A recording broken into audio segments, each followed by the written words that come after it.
ചൂട്ടത്ത് നമുക്ക് തൈര് സാദം നല്ലതാട്ടോ. അപ്പോൾ അതുണ്ടാക്കാൻ വേണ്ടിയിട്ട് പച്ചരി നന്നായി വേവിക്കുക.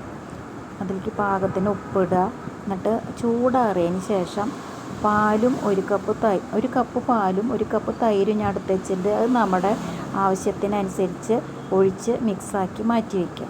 പിന്നെ അതേ ഒരു പാൻ വെച്ചിട്ട് അതിൽ ഓയിൽ ഒഴിക്കുക. വെളിച്ചെണ്ണ ഒഴിക്കരുത് കേട്ടോ. വെളിച്ചെണ്ണ ഒഴിക്കില്ല നമ്മളിതിൽ. അപ്പോൾ നെയ്യോ ഓയിലോ ഒഴിച്ചിട്ട് അണ്ടിപ്പരിപ്പും മുന്തിരിയും വറുത്തെടുത്തിട്ടുണ്ട്. അതിന് ശേഷം ആ പാനിൽ തന്നെ കുറച്ച് കടുകും ഉഴുന്നും പരിപ്പൊക്കെ ഇട്ട് മൂപ്പിച്ചിട്ട് കുറച്ച് ഇഞ്ചിയും പച്ചമുളകും അതധികം മൂക്കാതെ തന്നെ നമുക്ക് ഒന്ന് വഴറ്റിയെടുക്കാം. എന്നിട്ട് ഇതേ ചോറിൽ അതിടുക.